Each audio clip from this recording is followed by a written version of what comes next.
Welcome, everyone. Thank you so much for joining this conversation. We're just assisting our final panelists with joining us in this new platform where we're all joining together and hopping for the first time for this incredible conference.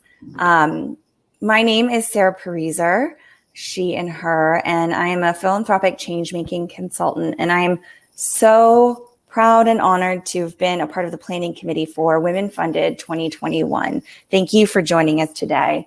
We are so excited to have you with us from around the world and across the United States, and are looking forward to stellar content and meaningful conversations together.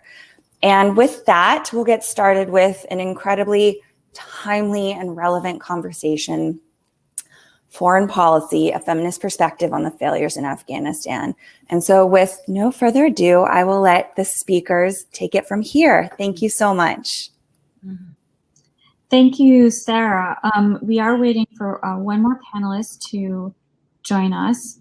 But I will just begin by introducing myself and the two panelists that are joining me now, and we will move forward. So my name is Sahana Dharmapuri. I'm the director of Our Secure Future. We are a program of the One Earth Future Foundation, and I'm so delighted to be here today with all of you and with my co-panelists to talk about what has been happening in Afghanistan, and to tell you a little bit about the Women, Peace, and Security agenda, which can really help us, I think, move forward through this difficult time. So the two other panelists I have with me right now are Nargis Nehan, a prominent women's rights activist from Afghanistan, who's going to be sharing her experiences, her most recent experiences, and some insights into what has been happening recently, and some ideas for us to move forward.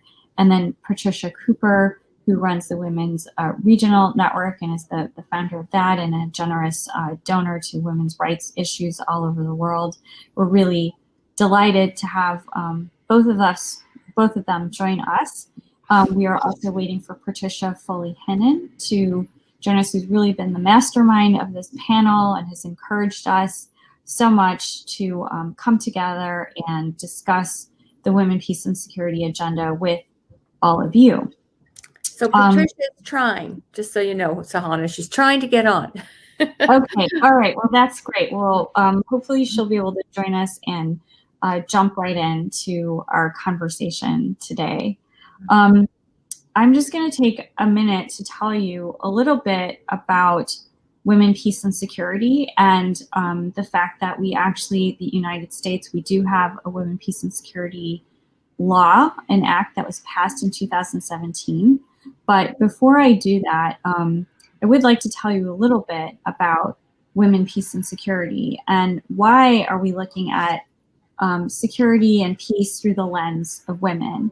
Well, we know that women make up half of the global population, and focusing on gender equality really helps us to elevate the need for focusing on diversity in all aspects of our work, particularly in peace and security decision-making.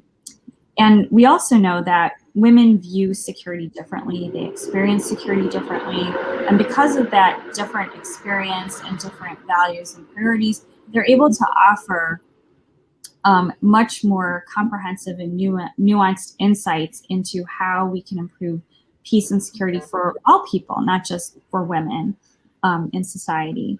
So one of the things we really wanted to impress upon people on this panel is, by the inclusion of women in decision-making positions and having their perspective on the challenges that we face, we can really broaden our scope as practitioners, policymakers, ordinary people, to really include concerns that range from health security issues to personal safety issues to the environment and economics and technology, and a wide range of other issues that touch all of our daily lives.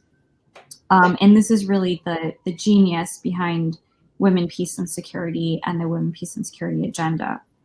I do want to mention, before I turn it over to Nargis, that in 2017, as I stated earlier, the US government actually took a very important step towards involving women in decision-making on matters of war and peace.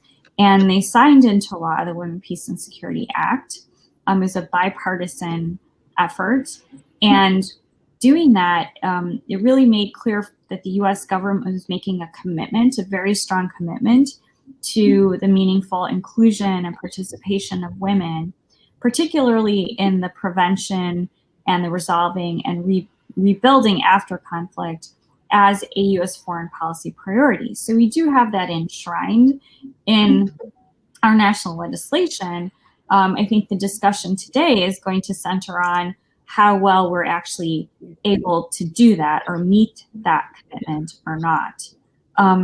One thing that I work on as the director of Our Secure Future is we are leading the first ever Women, Peace, and Security Congressional Caucus, which is also a bipartisan effort, and I will talk a little bit more about that later. But that caucus and our leadership in standing that up as civil society and informing them on these types of issues is really meant to ensure that the policy commitments and the legal commitments the US government has made in foreign policy are actually implemented. And there's much more to say about that and much more to learn about that. But I will stop talking now, and I'm going to actually give Nargis Nehan the floor. Oh, I see Patricia joining us now. Maybe I'll give Patricia a few minutes to introduce herself and say a little bit more about the panel. Thanks, Patricia. I'm sorry it was tough for you to get on, but so glad you're here. Well, thank you. Can you hear me okay? Yes. Okay. Well, good morning, everyone.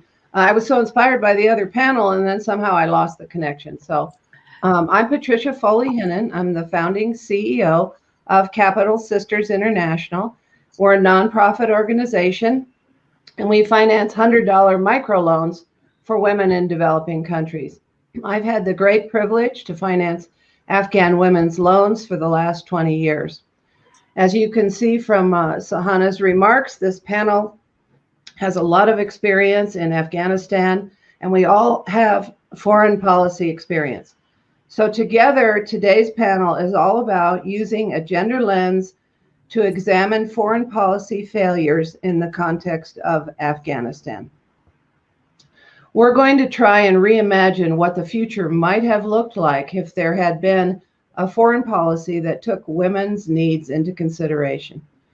So it is our plan to inspire you with action steps at the end of this panel that we all can take to demand a seat at the tables where women's futures are being determined.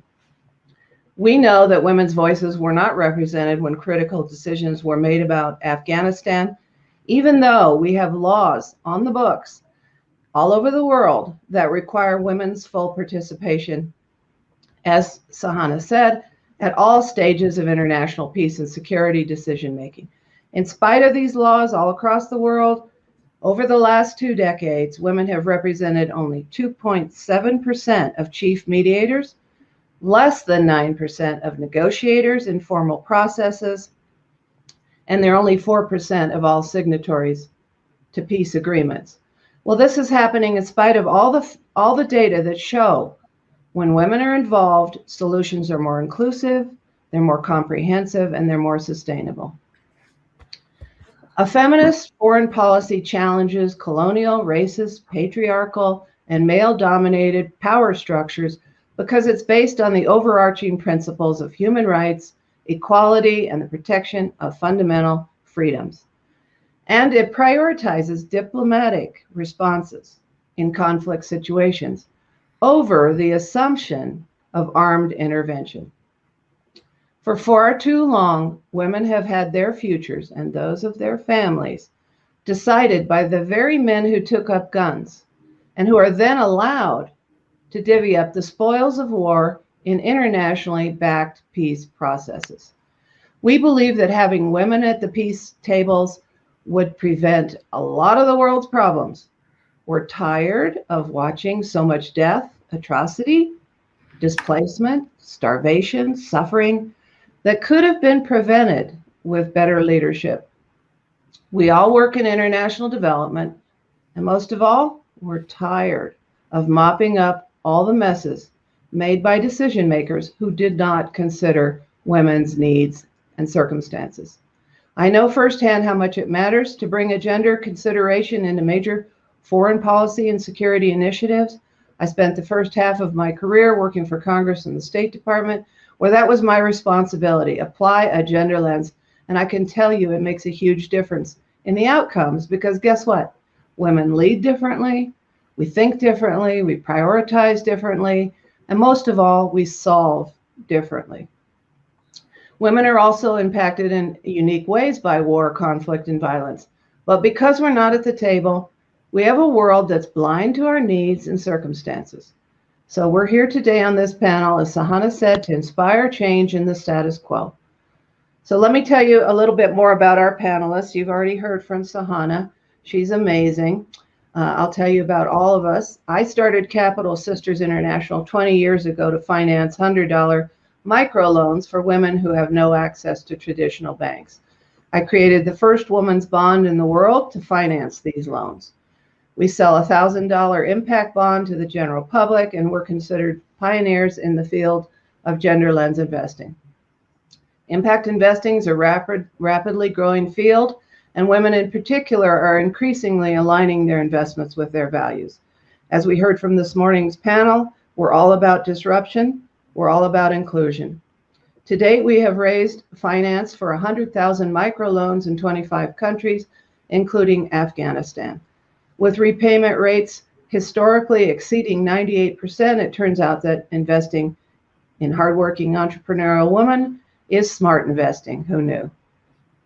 Our work in Afghanistan over the last 2 decades has been one of our top priorities and one of my greatest joys. So let me share a little bit more about the other panelists.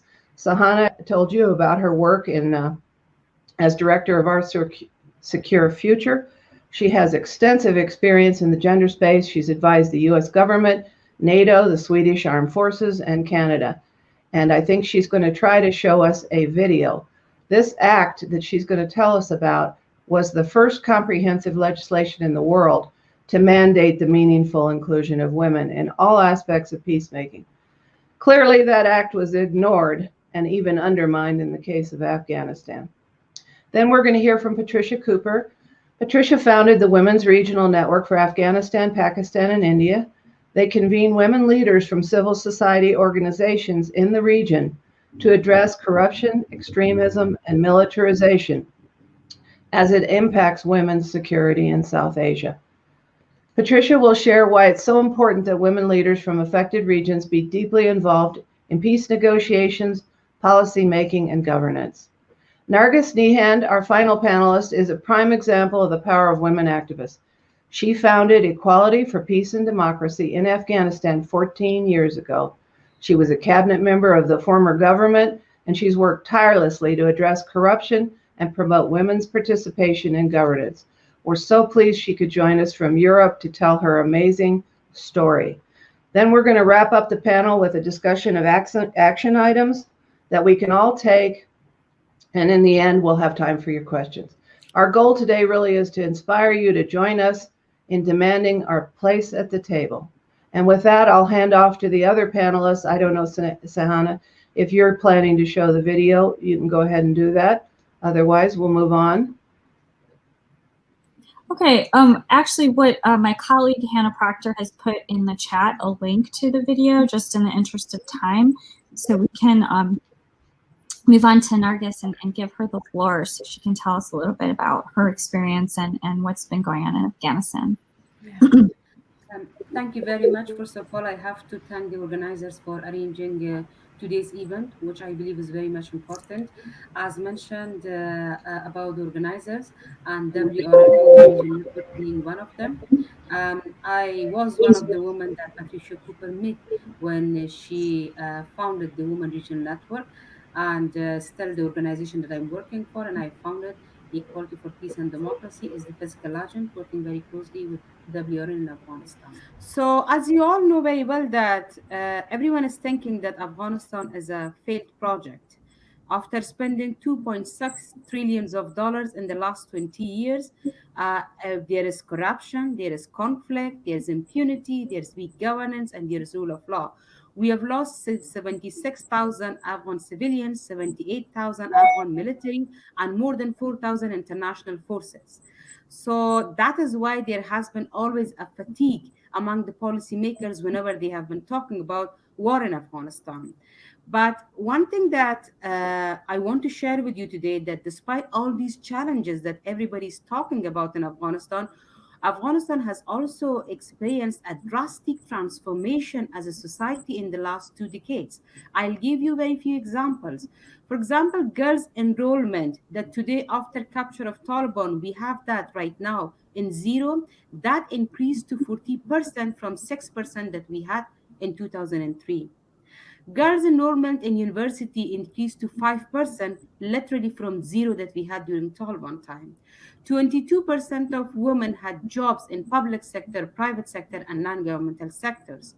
Women formed 30% of civil servants in the Kabul and as well as the provinces.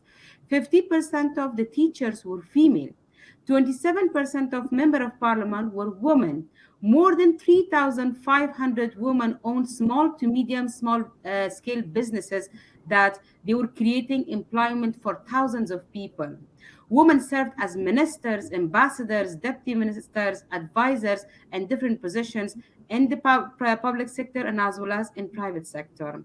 All laws and legislations in Afghanistan were treated men and women as equals in Afghanistan, and millions of citizens' awareness were raised about women's rights, about equality, and about democracy in Afghanistan.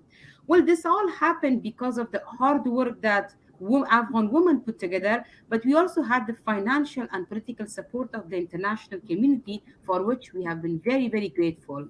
So the reason that I mentioned this, that whenever anybody is saying that, oh, we spent to 2.6 trillion, what happened to Afghanistan? A small portion of that money that went to development, that actually created a silver lining in Afghanistan. We had a lot of achievement, but we have to bear in mind that most of that money went to security sector and was spent on war rather than peace and development. Since 2017, when a male-dominated and male-led peace process initiated by Ambassador Khalilzad on behalf of the youth, things began to change drastically in Afghanistan. And once again, I'll give you a few examples. Afghan government was totally sidelined by all the meetings that Ambassador Khalilzad was having with the Taliban. He never shared and he never tried to engage Afghan government and the peace right from the beginning. For the first time, the US claimed that women's rights are internal issues of Afghanistan and they don't want to talk about it. And that was very disappointing for us to see. We also had seen many people and Afghanistan experts, including Ambassador Khalilzad's wife, writing articles criticizing Afghan women that you're a small circle of elites in Kabul and you don't represent the whole Afghanistan. And if you still want to fight for your rights, it's your fight, it's not our fight. Many of the think tanks and institutes began to promote Taliban as open and moderate groups, and they kept on saying that Taliban has changed. Many of the vocal and outspoken women's rights activists that were critical of the peace process and constantly were presenting alternative ways for taking the peace process forward, the international community, especially the US, stopped inviting them to the meetings and platforms and seeing them more as spoilers rather than constructive critiques. And US kept pressuring the government for accepting all conditions that Taliban are putting during their meetings with Ambassador Khalilzad. And instead, they were asking for nothing from the Taliban except few days of reduction of violence. So one of the examples that I'll give you is that the second round of presidential election in 2019 was disputed between the two candidates. And there was actually no candidate, according to the Afghanistan constitution. But the Ambassador Khalilzad pressured the process, and he accepted the election result, and instead he asked the government to release 5,000 of the Taliban, fighters. And all these fighters, there was not even a condition to tell them that they should not go back to fight. All these 5,000 prisoners that they were released, they went back to battlefield and they started fighting, and the number of casualties in Afghanistan, an attack on civilian places, including the maternity hospital that I'm sure you must have heard about it. All these attacks happen and more drastically when we release these 5,000 prisoners. And today, one of these prisoners are the Minister of Interior of the Taliban. And the division between the politicians that we have and the destructive role that Ambassador Khalilzad played, and all of them who actually are men, and there was no woman in the process except 4 women that we had as member of the negotiation team, with no access to information, no access to all meeting, no proper engagement of them in the decision makings. We saw that the peace process collapsed, and we lost all the investment that we made in Afghanistan in the last 2 decades. 2.6 trillions of investment, human life, treasure, everything went to win because of the wrong and rash policy of the men and no engagement of the women that we had in the process. So today what we see is that Taliban, while they kept on saying that they are very moderate, they are coming with more open policies. We saw that they have formed a cabinet and there's no woman in the cabinet. 70% of the cabinet members are in the UN blacklist. And Taliban have already prevented girls from going to secondary and higher education. Taliban have also prevented women from working outside, both in public and as well as in private sector. They introduced gender segregated education system right now in the country. They have started lynching and stoning of women in all around the country. They are committing war crimes by killing and torturing civil servants, police, and former government employees all around the country, and there is no accountability for them. On top of that, so this is the situation that we have right now, and we are very much worried that this will continue, especially when we see a huge silence all around the world and just watching the situation and not doing enough to stop the situation. So today in this event, I would like to call on all of you that please help us with few of the recommendations that I put forward to advocate from women's perspective with gender lens on the issues so that we can move ahead and we can address the current atrocities and crises that we have going on in Afghanistan. We need to discuss and write more about the destructive role that men played in Afghanistan peace process. The cost that actually the whole world is now, and especially women, are paying for that. We need to lobby for not recognizing Taliban as a government, because if that happens, then we are stuck with this group for many, many years. And they are going to take Afghanistan every day backward, especially the women, and we will keep them as prisoners inside their houses rather than as citizens. We need to lobby for continuation of humanitarian aid to Afghanistan, and also make sure that there are enough support and continuous support for local CSOs and women's groups that they are working for civic activities, especially focusing on women and youth. And we need to expose the countries waging proxy war in Afghanistan and ask for sanction of those countries, because the war in Afghanistan, as you all know very well, is 4 decades of war that has been continuously going on, and it will never stop when we have the countries waging different proxy wars in Afghanistan and choosing different groups and equipping them with the arm to fight and destabilize the country. So these are my recommendations, and I'm here to answer your questions. And I once again thank you all for your attention and for your interest in this program. And I really hope and I pray that first of all, we come out of the crisis that we have right now in Afghanistan. And I also pray that we don't see any of the situation that we see in my country in not any other country. And I also hope that we will have more women in the negotiation table, so that we make sure that they are more well-informed and human focused and equal focus and justice focused policies, rather than male, that all they focus on is power sharing and nothing more than that, nothing beyond that. Thank you. So, good morning, everyone, and evening over there in Oslo, where Nargis is. And I'm Patricia Cooper, and I'm just going to briefly sort of give an overview of sort of an alternative to the disaster that we now see in Afghanistan. As Patricia pointed out, the Women's Regional Network was established, actually was about a 5-week listening tour I embarked upon in 2010. That's 11 years ago. I can't believe it. It was funded by the Channel Foundation. Thank you, Elaine and Catherine. The Channel Foundation invested in us from the very beginning. And as you know, they invest in the Women's Funding Network Conference today. So that tour across 3 countries was with meetings with civil society leaders only. We didn't include politicians because we didn't want to bring politics into the discussion. Those 3 countries were Afghanistan, Pakistan, and India. The listening tour, it was designed with just one purpose: determine if a network was of value, and if it was, what would be the focus of its activities. Amazingly, no matter what day, what city, or what country that question was asked, the answer was the same. Every woman in every country said, address corruption. That was the number 1 priority. Then followed by addressing extremisms, both corruption and extremisms, as they impacted women's security. And as we know, it was both corruption and extremisms that brought us to this moment, with a reign of terror now dominating the life of most Afghans. Women's voices needed to be heard. That original war on terror, as the Bush administration identified it after 9/11, was also, in Laura Bush's words, a fight for the right and dignity of Afghan women.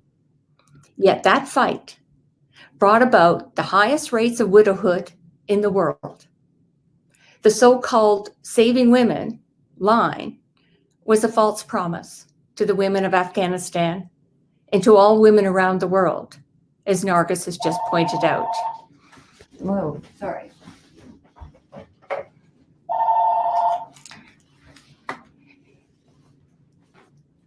Is this a moment when we say the lesson of entangling feminism and foreign policy is doomed? Or could it be that a feminist foreign policy could prevent another Afghan disaster? That is a big question, one that many feminist activists are giving a lot of thought to. As we look at what lies ahead for all of us in this century, we need to ask ourselves whether brute force, dominance, and competition, traditional concepts of masculinity, makes us all more secure or less secure. The idea of a feminist foreign policy is not new, as Sweden adopted it in 2014. Canada followed with a feminist foreign assistance policy. Now we see it in various forms, believe it or not, in Mexico, Spain, Luxembourg, and more recently, Libya. A feminist foreign policy has less to do with saving women, as Laura Bush tried back in 2001, than it does with ensuring women's voices are heard. In its purest form, the feminist foreign policy would not only promote collaboration over coercion and human security over national security, but that pandemics and climate change would come to be understood as security threats, just as hostile rival states are considered a security threat. The hope is that collaboration and a focus on human security might create a more peaceful, equitable, and sustainable world for us all. Is it possible? Well, we have a long way to go, but we heard the same thing back in the 1800s, and women embarked on that journey, passing the baton from one generation to the next. Here we are, at this moment in history, when we think every law, every institution, convention, and resolution failed the women of Afghanistan, and by default, the women of the world. If we as women in the US and globally don't act now, then all those decades our grandmothers and mothers devoted to this struggle will be for naught. We need to advocate for what Sweden termed rights, representation, and resources. As Sahana said, the policy is good. It's just the implementation that did not happen. Certainly, there are differences between realists and radical advocates as to what a feminist foreign policy might look like. But all of them agree on these 3 points. Equality cannot be achieved unless women are represented at all discussions on foreign policy. 2, a gender perspective must be integrated into every stage of policy making. 3, monitoring and evaluation of what is working and holding our governments to the word on all legislation. In other words, accountability. And we need men as partners in that. And that's what Sahana's lead with the Women, Peace, and Security Caucus in the House in the US Congress is trying to do. Afghan women's basic rights and their dignity as human beings was abandoned by the US in peace talks with the Taliban. Afghan women's voice was muted by their small representation in the talks between the Afghan government and the Taliban that followed that fateful agreement the US signed with the Taliban in 2019. The outcome is horrific. As we bear witness to what is unfolding every moment of every day in Afghanistan, we must say never again. Certainly, there's a tension between the world we currently live in and the principles we hope to advance. Defunding the military is unrealistic.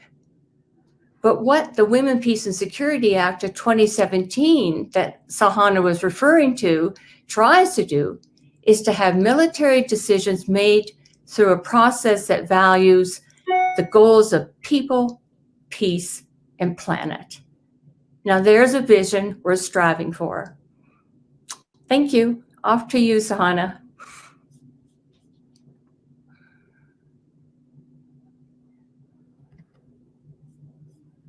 Oh my God. A little bit of a delay there. But thank you so much, Pat, for those remarks and really, really excellent points that you made, connecting all the dots for us, and particularly the experience of Afghanistan and women, peace, and security. One of the things that we all discussed when we were planning this panel is how can we inspire you, the audience, to think about what actions you could take or we could take together actually to address a lot of these the weaknesses in implementation. And as I said earlier, we do have a Women, Peace, and Security law that was passed in 2017. We do now have an active caucus. It's bipartisan on the Hill.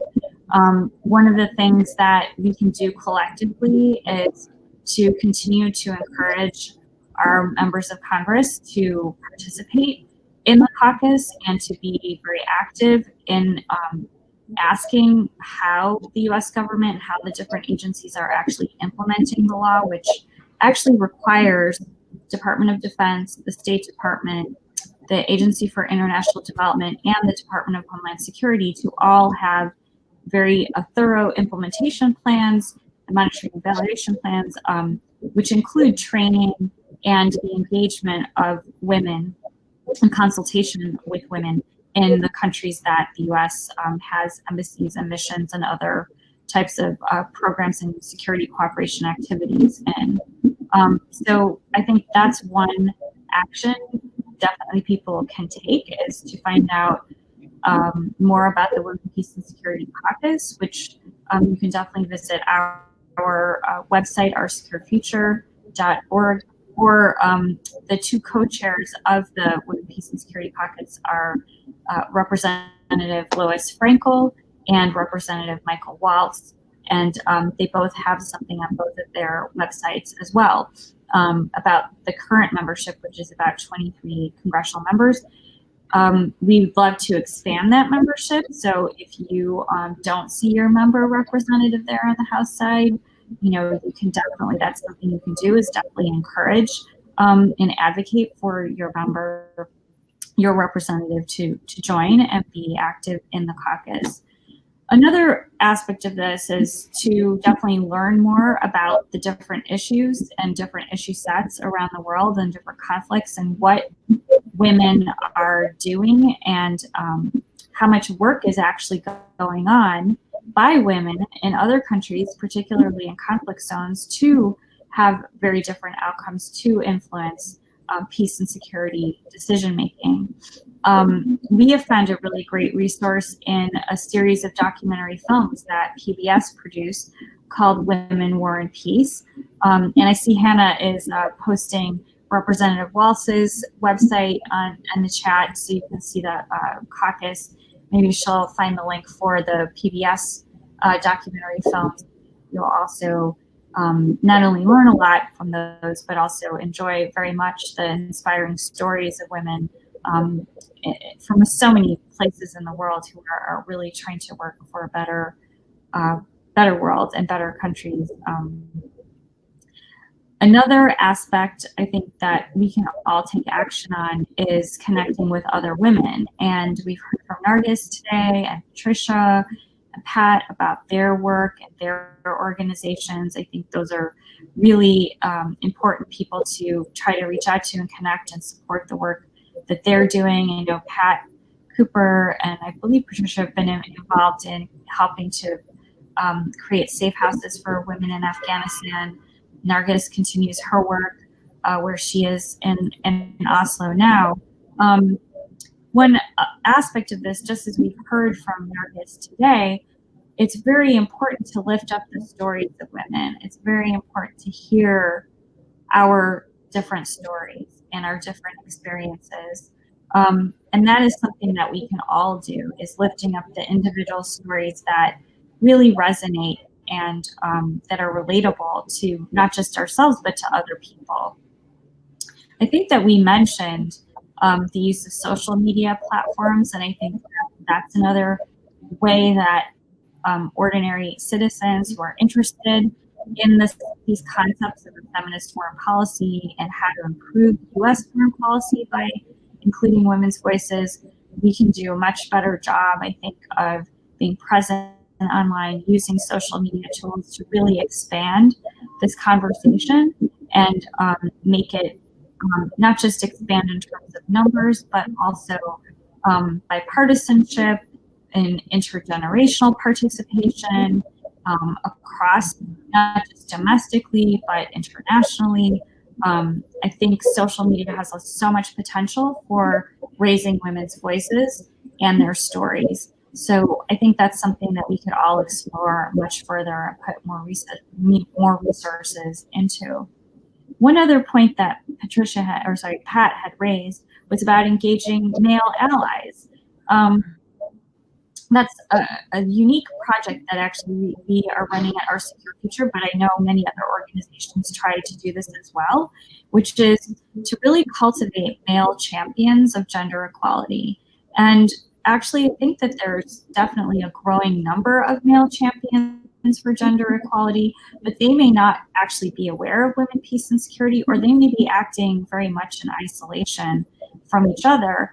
And I think we do need to reach out to those male allies. We do need to help encourage and support them and help them to understand the different role that they have in supporting women, that they're not necessarily going to be out in front and in the center of the conversation, but they need to be supporting women like Nargis and women in the Women's Regional Network and Women's Capital Sisters.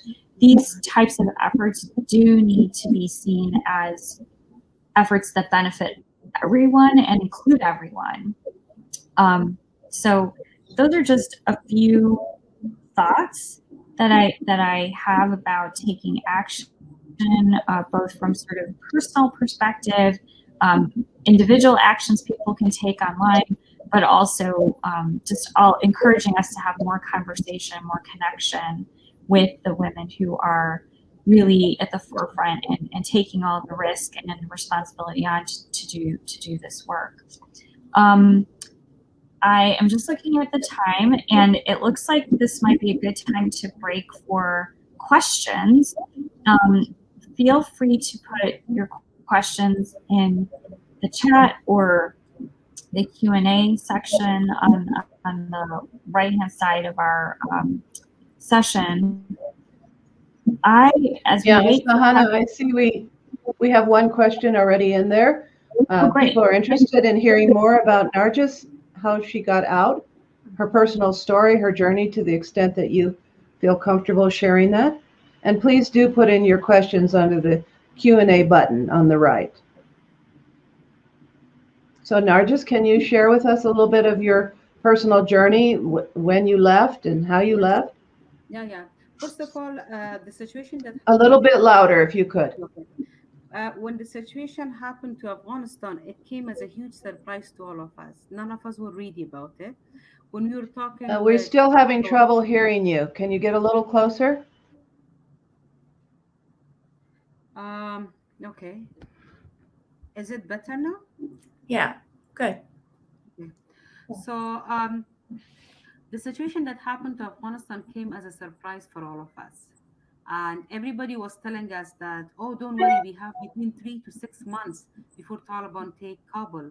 And Taliban will not take Kabul by military because that's what they have promised to the international community, that they will not come to Kabul and they will not take Kabul by force. And You'll that have took to all be of a little bit louder if you could. Get closer. um, can you hear me now? It's very light. If you could get closer and talk louder, that'd be great. Um, yes, I think you can't hear me. I hope that others can hear me because I can't get closer than this. It's So good.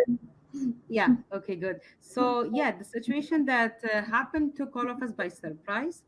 And for example, I'm someone that I travel very often, more officially, but I didn't have even visa for neighboring countries. Most of my family members didn't have passports, and this was the case for most of us that were working in Afghanistan.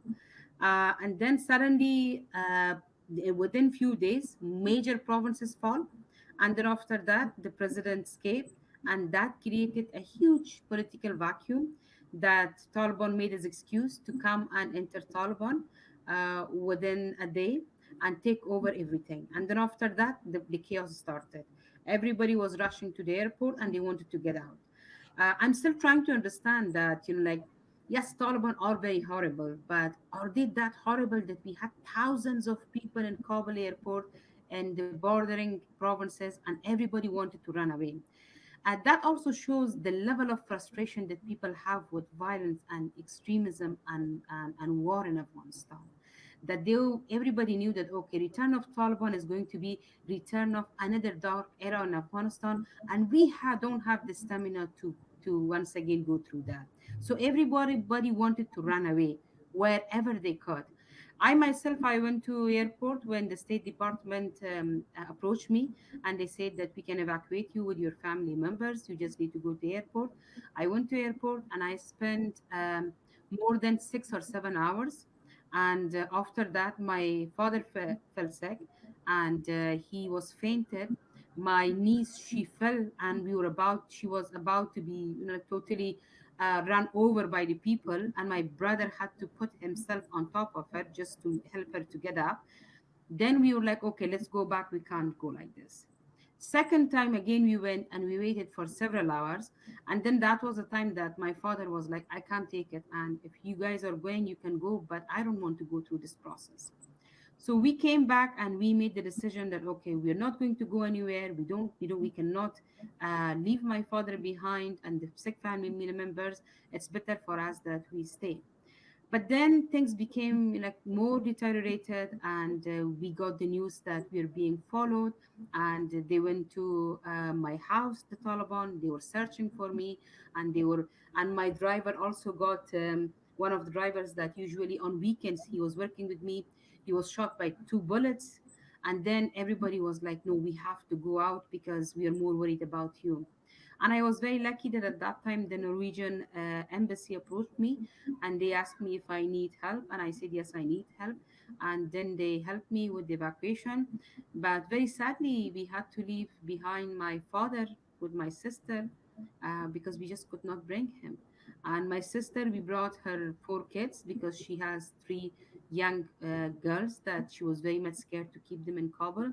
So we had to bring him with one of her son who is a sick. He's Down syndrome, and the mother and the father are in Kabul taking care of my father. So we have to take care of them, but it's a lot for anybody to go through. And this is it's the story of one of the thousands of stories that you're hearing about the families. We here have about a man is in the same building that we're staying. He's already in depression, and he's asking my mom that please talk to me because I miss my family. And I came. Imagine he came with his one son, and he had to leave behind his wife and several other kids and come here. So it's very difficult when you see families are torn apart and they came here. And on top of that, it's very much traumatic. I see we have another question. Now that the U.S. has left Afghanistan, what role should and can the U.S. play in the ongoing humanitarian crisis on the ground? A few things that I think in terms of humanitarian support is important to take into account. The humanitarian support to the people are very much important to continue because if you go to my account in Twitter, it's Nargis Nahan, my second name, my first name. I posted a video last night where a man and a woman, husband and wife, they put on sale their daughter and their son because of the poverty and because they didn't have food to feed them. So they thought instead of them dying in hunger, it's better that we just sell them.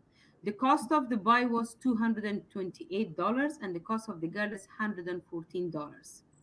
The people have gotten to that kind of situation. So humanitarian support at this crisis is really important to move to Afghanistan.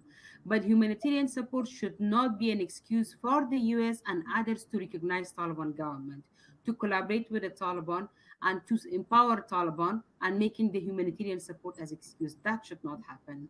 In the meantime, I'm very happy for you in taking the lead in Geneva conference, and I'm very happy and grateful for all the countries that they pledge more than 1 billion support, humanitarian support for Afghanistan. And I really hope that UN come with a procedure that they don't spend most of that money in their admin cost, because Afghanistan is a poor country. For us, every penny counts. So that's what we're hoping, that the US should provide support, but do not engage in a way to empower Taliban politically or financially. So how do you do that is a big question. And I think that's one that the White House is trying to address right now. There's been great discussion among the international community about a humanitarian corridor that's going to be needed between Pakistan and Afghanistan to get the food in, the supplies, the health care that they need. Without recognizing the Taliban, which truly is, as Nargis, we need to point out that of the 17 cabinet ministers, 70% of them are on the UN terrorist list. And so there are informal ways of getting money into Afghanistan. I know that Hannah brought up the GoFundMe site, which has been getting money in to establish safe houses. And we do it through a traditional money exchanger, which is a system that's used widely for decades and decades in Afghanistan. It's not perfect. Everyone would rather go through banks if we could, but right now even the banks are unstable. Western Union is not a good alternative at this point in time because the Taliban's watching every transaction that comes in through the Western Union, and they watch who receives it and where it came from. So the situation is unstable, and we just hope the world community comes together and makes a decision on what that corridor is going to look like, because this is September 23rd. Winter is coming, and it's already come in some parts of Afghanistan. Yeah. I mean, these are the questions that Ambassador Khalilzad should come forward and should answer them. He literally supported and he brought in power a terrorist group, and he handed over a country of 36 million people to him. Nevertheless, we are in this situation. I think finding a corridor to help Afghanistan, humanitarian corridor, is important. But please consider other neighboring countries such as Uzbekistan and Tajikistan rather than Pakistan, because right now the situation, the relation between Pakistan and Afghanistan is very sensitive. not the state, because they are very happy having Taliban, their boys, in power. But the point is that we as citizens, we, beside our politicians and the US, hold Pakistan equally responsible for what's happening in Afghanistan. And they are, I'm sure they're following that, they're going publicly and they're admitting that, yes, we have supported Taliban, we would like to continue supporting Taliban, and they're even lobbying for recognition of Taliban. So we find it very difficult, and I'm sure you saw the reaction of Afghan women when we had Malala representing Afghan women voice in the UN, because we have our own voice. Yeah. And I think the more these things happen, it is making us more sensitive, because somehow we feel that left and right, everybody is trying to represent us. Everybody wants to be our voice in their own way. And nobody is actually sympathetic to us, trying to understand our situation and providing us the platform to be our own voice and have our own solution. So in case of humanitarian corridor, I'm sure that as soon as that starts, you will have a lot of reaction from Afghan side, because look, like the situation that has happened in Afghanistan is not something normal. It took us decades backward, and it took so many lives for us. So this is not something that we will not we will easily forgive it. So for that we need time, and I think it's important that the world take into account the sensitivity that we have toward Pakistan, and do not make once again Pakistan as the deal maker, deal breaker, and mediator between us and themselves, because that is what we are very much sensitive to. And that will actually deteriorate the current situation that we have between Afghanistan and Pakistan, especially among the people. Good We point. have another question here that maybe Sahana wants to address about how American citizens can hold our government accountable for failing to implement the Women, Peace, and Security Act. And I know you're very involved in getting the act funded, getting the national implementation plans. I know you mentioned this earlier, can you make a kind of a concluding remark about how this congressional caucus has influence over resources? And you're on mute right now.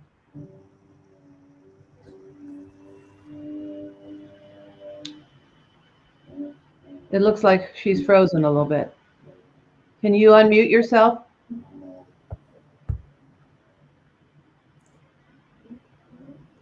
Okay, well, we're having technical difficulties. I think she's going to sign back in, but there are resources that Hannah put into the chat. We encourage everyone to take a look at that. Write your congressman. Make sure that this act is getting adequately funded. Make sure that the people who represent women understand the conditions on the ground. And I think it's probably time to wrap up anyway. But we want to thank all of you for being here, for paying such good attention, for your good questions. It's been 20 years now since the UN resolution called for women at the peace tables, and yet negotiators are still 97% male. This is why a group of us who've spent our lives and our careers cleaning up the damage caused by war, conflict, and poverty have formed a feminist foreign policy task force in conjunction with the Beyond Our Borders group at the Colorado Women's Foundation in order to raise awareness and demand accountability. As women leaders, we have a huge opportunity right now, as we heard from this morning's panelists. This is a moment in history. We have a huge opportunity to create a better future, and we invite all of you to join us in that initiative. And I see we have Sahana back. Did you want to make some final recommendations on what American citizens can do, Sahana? Oh, it looks like she did. Maybe I could, since Sahana is having trouble. One of the things that Beyond Our Borders group, which is a special interest fund of the Women's Foundation of Colorado, did was we created a task force on U.S. foreign policy. I'm not sure if others can hear me or see me, but yeah, now you're back. It appears we lost the three other panelists. I know we're coming to the end of our time, so I'll just say a few words. People might be signing off. In terms of the Women, Peace, and Security Act, there's certainly a lot people can do, American citizens can do. They can definitely call their representatives and ask them what they're doing about the Women, Peace, and Security Act. They can ask them to join the bipartisan Women, Peace, and Security Caucus as well. So I'm just going to put a few comments in the chat and say thank you to everyone for joining today's panel. Yes, thank you very much.